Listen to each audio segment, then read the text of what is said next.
Welcome to our city. I'm Alonzo Jones, sitting in for Mayor Bollwage. Here's what's going on this week around our city. On Saturday, June 20th at 11 a.m., Mayor Bollwage will attend the 5th annual Juneteenth celebration in the city of Elizabeth. The event acknowledges the African American emancipation from slavery and will be held in front of City Hall. For more information, call 908-820-4238. If you need more information concerning this or any other events this week, please contact the Public Information Office at 908-820-4124. Joining me today to discuss none other than the farmers market is Kurt Alstede of Alstede Farms and Hector Luque. Welcome, gentlemen. Glad to be here. Always a pleasure. I am thrilled and honored to be here today of all days because we are going to have a grand old time, and I think at the end I am going to have a healthy meal tonight. So I want to thank you, Kurt. Well, it's our pleasure, and it's a pleasure to be a part of Elizabeth. Again this year, it's our 6th year coming to Elizabeth and participating in the farmers market. And you may not know, I'm actually a native of Elizabeth. I was born here. I've never resided in Elizabeth except for those 2 or 3 days I was in the hospital. So I've come back home again. We produce in Morris County in Chester, and we have over 500 acres of production. And everything we bring to the farmers market is homegrown. And I brought a really nice assortment today just to show all the viewers an example of what we'll have to offer starting tomorrow. Okay. After so many years, how has the Elizabeth market been? The Elizabeth market has grown a lot. The first couple of years were off to a slow start. We were able to move out right onto Elizabeth Avenue, and residents have been fantastic. We've gotten to know them as regular customers. We've got a better understanding of what they want, the types of products they're looking for. We've changed some of the things that we grow to accommodate some of their cultural interests, and we love coming here. Okay. Can either one of you say rain?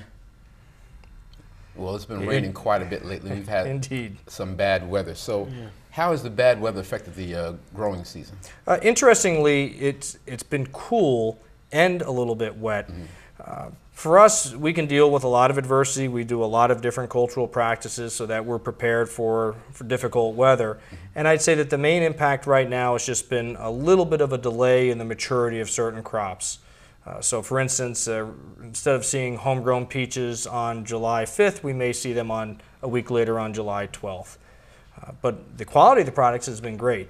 And so we just keep praying for sunshine and a little bit warmer weather so that we can bring everybody here in the city what they're looking for. Okay. Hector, you are a very, very talented young man. Have many gifts amongst yourself. Last year you introduced us to Leafy Green, the character. How's the character progressing? Oh, well, I think he's grown quite a bit, both as a recognizable character and as, I guess, kind of like a marketing tool. You know, he is a cartoon, and, a lot of people can identify with a cartoon despite age, being young or old. But, he has a smile on his face, and he's inviting, and as to what's been going on with him, I guess there's so many things. I don't really know how to pinpoint it onto one thing, Okay. Now, you're a very talented individual. Do you have an art background? Yes, I attended the Joe Kubert School of Cartooning and Graphic Art in Dover, right here in New Jersey. A great institution, taught me all the skills and gave me all the tools that I need to, pursue a artistic career. Everything from animation to, realistic painting. So if you and I were to sit down and put our two talented minds together, could we construct some type of cartoon? Oh, absolutely. The possibilities are limitless, really. We can make anything. Okay. I can draw anything. I can paint anything. Well, we're going to talk after the show and come up with something new and different that America hasn't seen yet. So don't keep me waiting. Okay. Now, Kurt, I hear farmers are able to accept food stamps at the tailgate markets this year. That's correct. As a matter of fact, we now have a handheld electronic machine, and we're able to accept the EBT cards right there at the farmers market. And we can also, believe it or not, accept MasterCard, Visa, and Discover as well. So that's a new addition this year. We've always been able to accept the WIC and senior WIC checks. This year, having the electronic technology now to accept EBT at the farmers market is something completely new, and we're excited about the opportunity for those participating in Family First. Now, what can the shoppers expect at the Elizabeth Market from Alstede this spring and summer? Well, we're starting our 2 preview markets, which begin tomorrow and the following week, with the grand opening following that. We'll have a beautiful display of strawberries tomorrow, like we have here on the table. Asparagus, this will be the one opportunity that residents have to get some asparagus.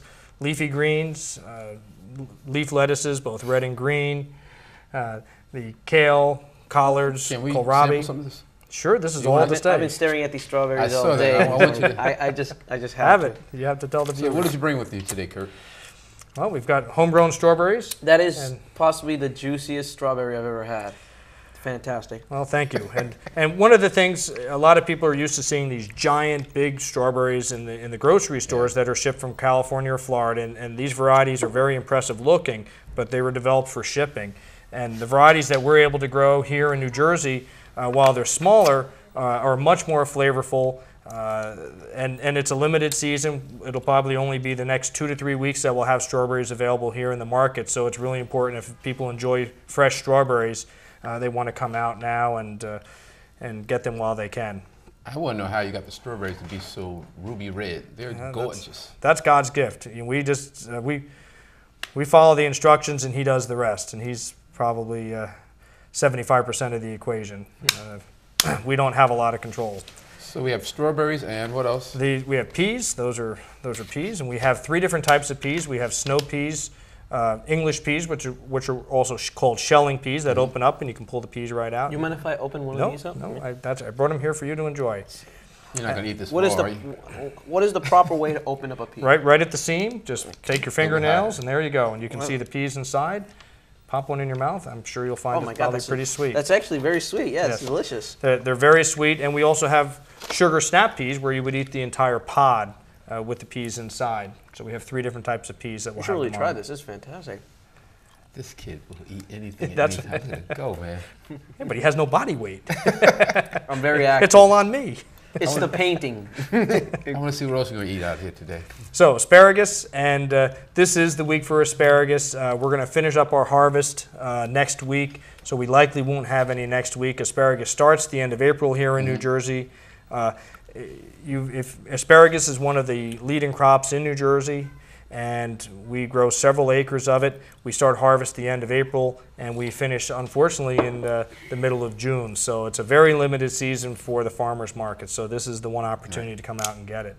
Hector, no more eating. That's it. All right. I'm sorry. They're You're irresistible. eating all the props for today. I'm sorry. Something real interesting are the tomatoes, if you would. These are greenhouse tomatoes. We have an entire greenhouse dedicated to tomato production. And everybody, of course, knows that New Jersey is the garden state. Tomatoes are one of the crops that we're most notable for. Right. Because they won't be able to start maturing in the field until the very end of July for northern New Jersey. We now have an entire greenhouse dedicated to tomato production so that we can offer homegrown tomatoes earlier in the season. And you won't find a finer tasting tomato this time of year than these ones that are greenhouse produced. Yeah. We allow them to ripen on the plant, and we went into the greenhouse this morning and just harvested these few to bring to the show today. Now, is there a secret to developing a good tomato? Because I've tried my father, and we had no success. Well, there's a lot that goes into it. Specific varieties are better in certain regions, and believe it or not, there's a couple special varieties that we use for our greenhouse production. We have them trellised, and they can grow to be 8-9 feet tall. So as you walk through our greenhouses now, and if you actually visit our website, www.alstedefarms.com, you can actually see some pictures of our tomatoes growing, and you walk through aisles with just surrounded by tomato plants. It's very impressive. It's a really neat project for us. This is the first year we've done it, and we're very, very pleased with the success of it so far.